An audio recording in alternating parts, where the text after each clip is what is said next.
Hey guys, welcome back. I didn't make a video yesterday because I fell asleep while putting my daughter for her nap. And I'll be honest, I was feeling a little guilty today because so I've seen videos of like people who are like much more, devout followers of Christ, and they live their lives certain ways, and they, they're much more disciplined and all of that, and I would even venture to say more obedient. And lately I've been feeling kind of like this like pressure on me, and I couldn't figure out where it was coming from, and I think I figured it out. Sometimes I feel like I'm not, because I'm not, like I don't know if I'm ever going to be able to reach that level of um you know following God that way,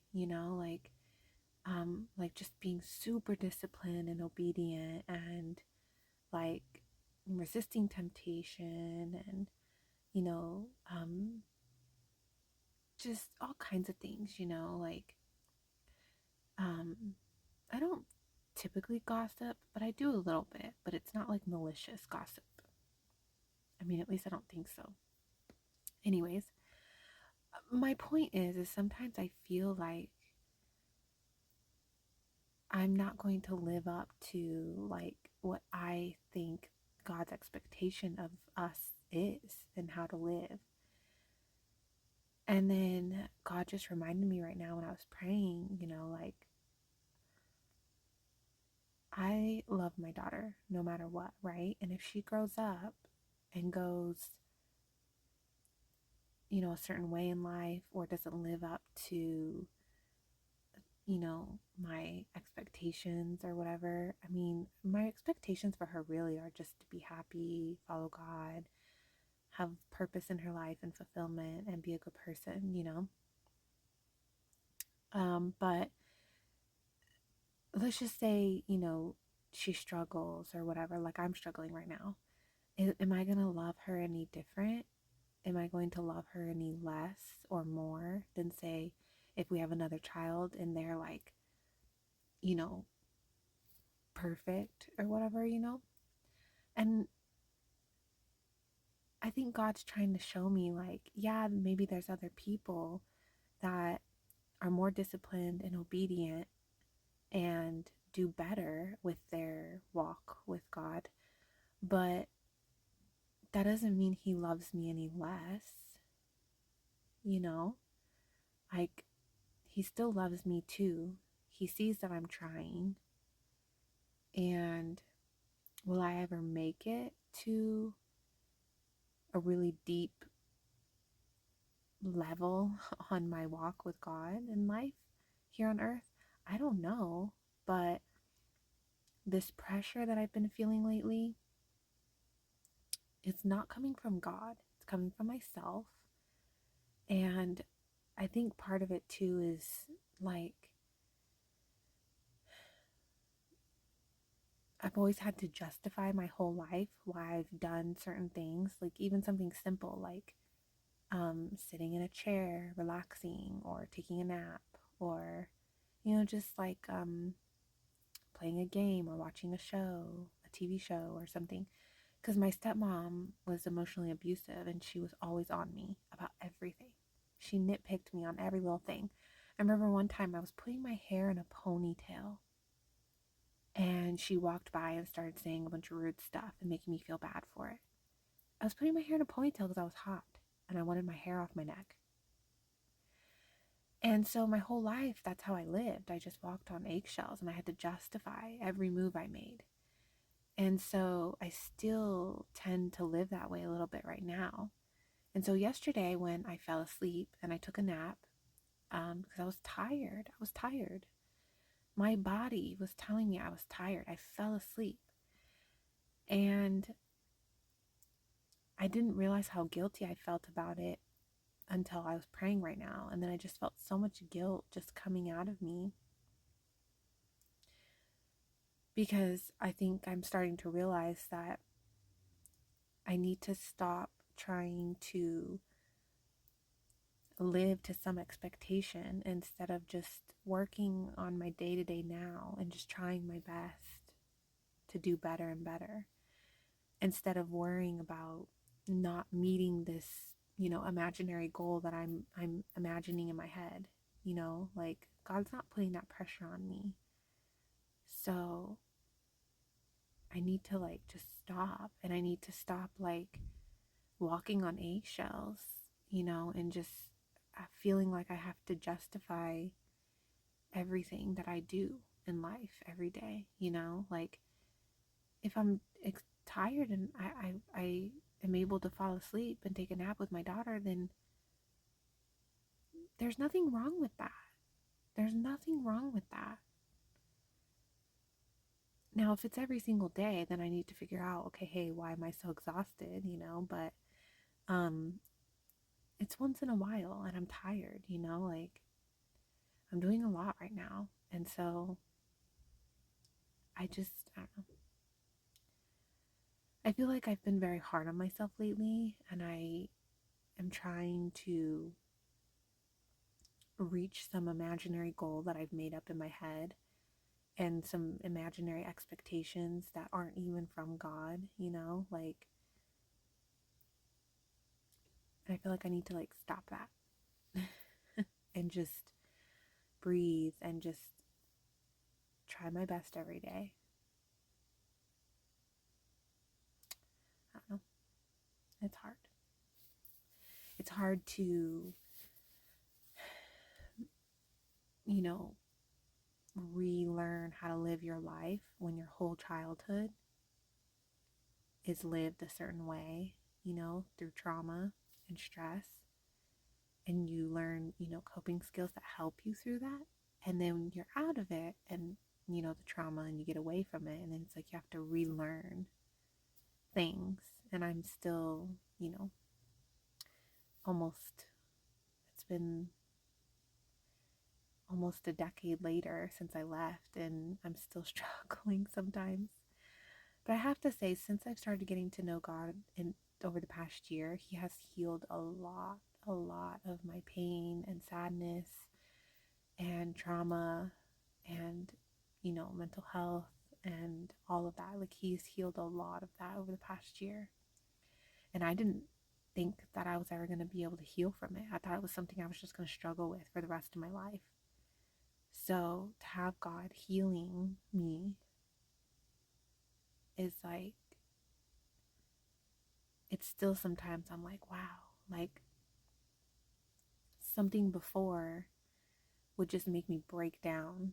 And now it's like, I'm okay. And it's still like shocking to me, because I'm like, wait, what? Like, it's strange to me because I've, always lived my life a certain way. And now God's showing me this beautiful, peaceful life. And I'm just like, is this real? Is this actually real?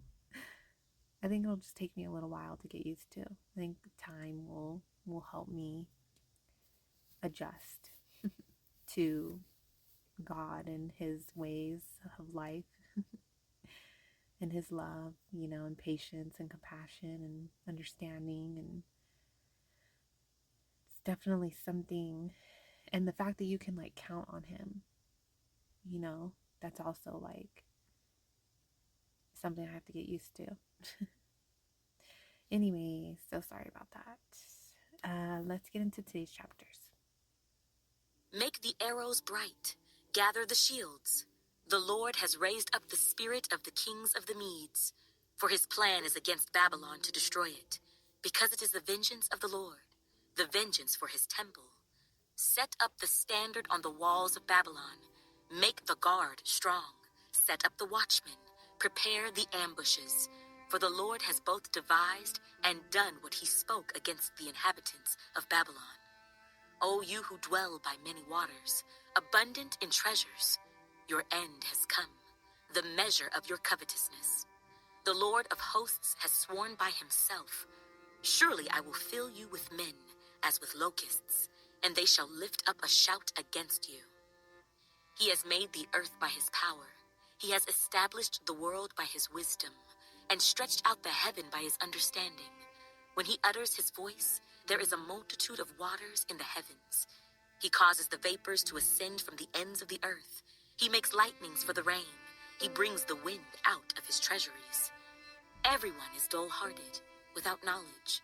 Every metalsmith is put to shame by the carved image, for his molded image is falsehood, and there is no breath in them. They are futile, a work of errors. In the time of their punishment, they shall perish.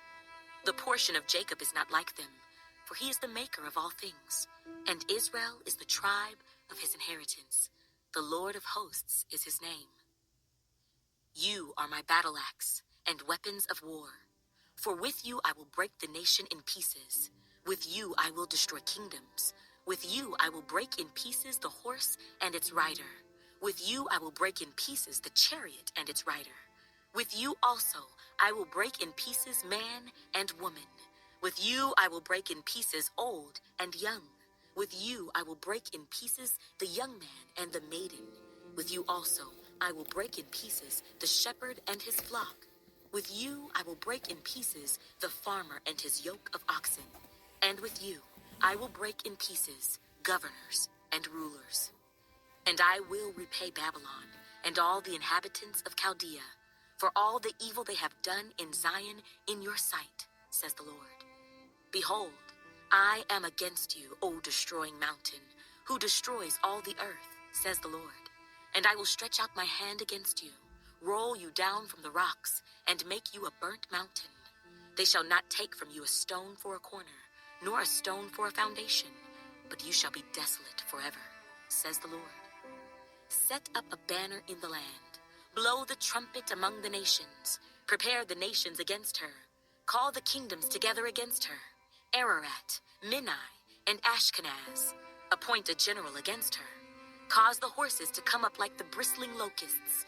Prepare against her the nations, with the kings of the Medes, its governors and all its rulers, all the land of his dominion.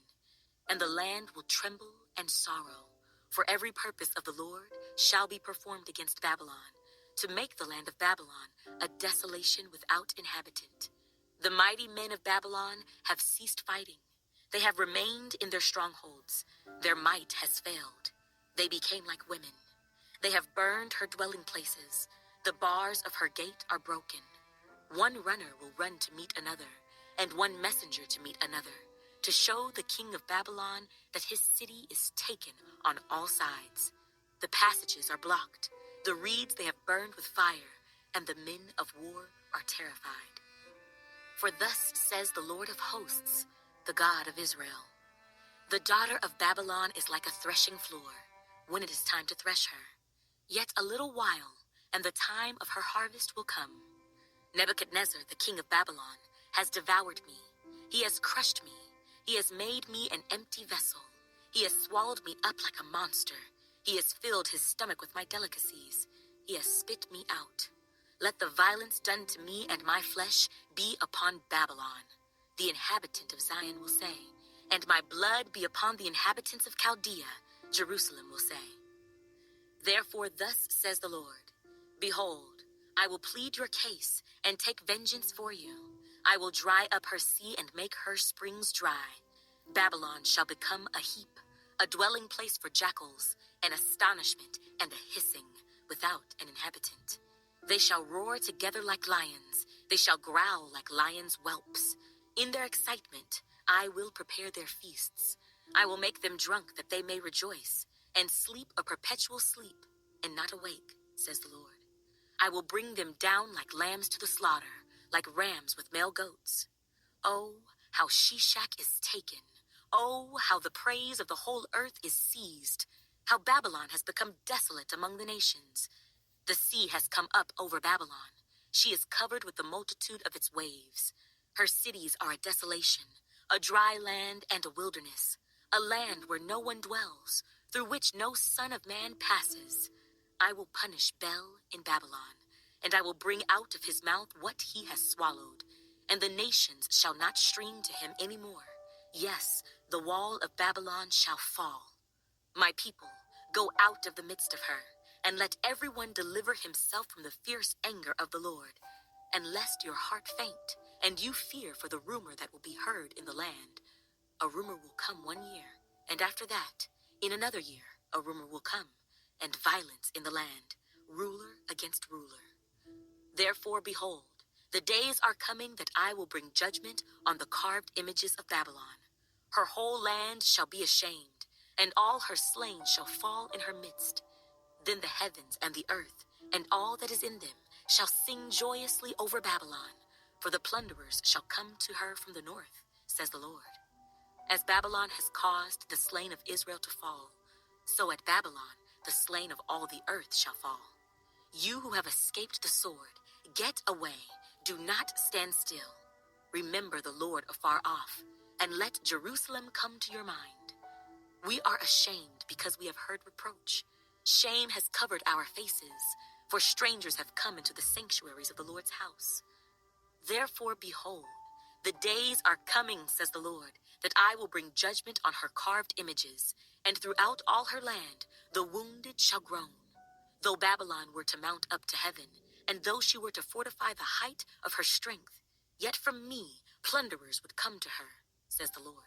The sound of a cry comes from Babylon, and great destruction from the land of the Chaldeans, because the Lord is plundering Babylon and silencing her loud voice, though her waves roar like great waters, and the noise of their voice is uttered, because the plunderer comes against her, against Babylon, and her mighty men are taken. Every one of their bows is broken, for the Lord is the God of recompense. He will surely repay. And I will make drunk her princes and wise men, her governors, her deputies, and her mighty men, and they shall sleep a perpetual sleep, and not awake, says the King, whose name is the Lord of hosts. Thus says the Lord of hosts, the broad walls of Babylon shall be utterly broken, and her high gates shall be burned with fire. The people will labor in vain, and the nations because of the fire, and they shall be weary. The word which Jeremiah the prophet commanded Seraiah, the son of Neriah, the son of Maaseiah, when he went with Zedekiah the king of Judah to Babylon in the 4th year of his reign. And Seraiah was the quartermaster. So Jeremiah wrote in a book all the evil that would come upon Babylon, all these words that are written against Babylon. And Jeremiah said to Seraiah, when you arrive in Babylon and see it, and read all these words, then you shall say, O Lord, you have spoken against this place to cut it off, so that none shall remain in it, neither man nor beast, but it shall be desolate forever. Now it shall be, when you have finished reading this book, that you shall tie a stone to it, and throw it out into the Euphrates. Then you shall say, thus Babylon shall sink and not rise from the catastrophe that I will bring upon her, and they shall be weary. Thus far are the words of Jeremiah. Zedekiah was 21 years old when he became king, and he reigned 11 years in Jerusalem. His mother's name was Hamutal, the daughter of Jeremiah of Libnah. He also did evil in the sight of the Lord, according to all that Jehoiakim had done. For because of the anger of the Lord, this happened in Jerusalem and Judah, till he finally cast them out from his presence. Then Zedekiah rebelled against the king of Babylon. Now it came to pass in the 9th year of his reign, in the 10th month, on the 10th day of the month, that Nebuchadnezzar, king of Babylon, and all his army came against Jerusalem, and encamped against it, and they built a siege wall against it all around. So the city was besieged until the 11th year of King Zedekiah. By the 4th month, on the 9th day of the month, the famine had become so severe in the city that there was no food for the people of the land. Then the city wall was broken through, and all the men of war fled and went out of the city at night by way of the gate between the two walls, which was by the king's garden, even though the Chaldeans were near the city all around, and they went by way of the plain. But the army of the Chaldeans pursued the king, and they overtook Zedekiah in the plains of Jericho. All his army was scattered from him, So they took the king and brought him up to the king of Babylon at Riblah, in the land of Hamath, and he pronounced judgment on him. Then the king of Babylon killed the sons of Zedekiah before his eyes, and he killed all the princes of Judah in Riblah. He also put out the eyes of Zedekiah, and the king of Babylon bound him in bronze fetters, took him to Babylon, and put him in prison to the day of his death. Now in the 5th month, on the 10th day of the month, which was the 19th year of King Nebuchadnezzar, king of Babylon, Nebuzaradan, the captain of the guard, who served the king of Babylon, came to Jerusalem. He burned the house of the Lord and the king's house, all the houses of Jerusalem, that is, all the houses of the great, he burned with fire. And all the army of the Chaldeans who were with the captain of the guard broke down all the walls of Jerusalem all around. Then Nebuzaradan, the captain of the guard, carried away captive some of the poor people, the rest of the people who remained in the city, the defectors who had deserted to the king of Babylon, and the rest of the craftsmen. But Nebuzaradan, the captain of the guard, left some of the poor of the land as vine dressers and farmers. The bronze pillars that were in the house of the Lord, and the carts and the bronze sea that were in the house of the Lord, the Chaldeans broke in pieces, and carried all their bronze to Babylon. They also took away the pots, the shovels, the trimmers, the bowls, the spoons, and all the bronze utensils with which the priests ministered. The basins, the fire pans, the bowls, the pots, the lampstands, the spoons, and the cups, whatever was solid gold and whatever was solid silver, the captain of the guard took away. The 2 pillars, 1 sea, the 12 bronze bulls which were under it, and the carts which King Solomon had made for the house of the Lord, the bronze of all these articles was beyond measure. Now concerning the pillars, the height of one pillar was 18 cubits. A measuring line of 12 cubits could measure its circumference, and its thickness was 4 fingers. It was hollow. A capital of bronze was on it, and the height of one capital was 5 cubits, with a network and pomegranates all around the capital, all of bronze. The second pillar, with pomegranates, was the same. There were 96 pomegranates on the sides. All the pomegranates, all around on the network, were 100. The captain of the guard took Seraiah the chief priest, Zephaniah the second priest, and the 3 doorkeepers.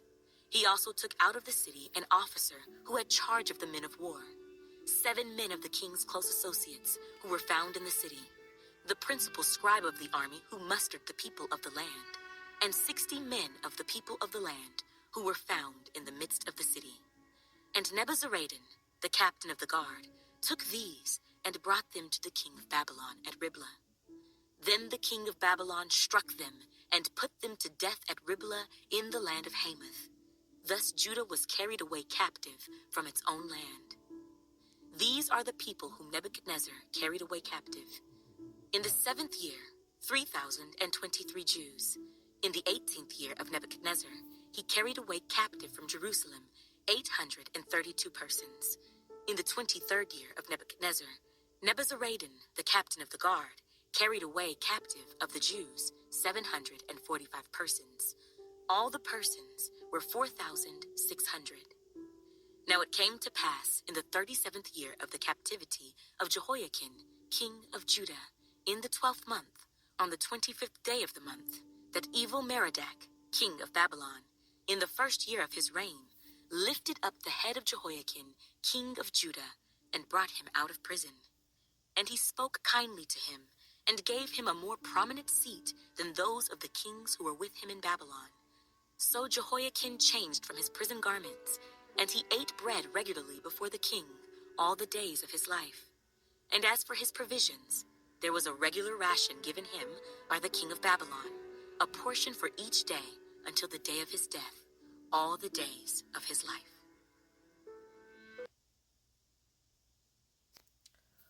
Okay, there we have it. I believe that was, we're done with Jeremiah, I believe. I don't know. I followed some of it, not some of it. It was kind of a tough book. Just like Isaiah 2 was difficult, but just gonna chug along. Alright, guys, well, I will see you tomorrow for some more chapters after church. Bye.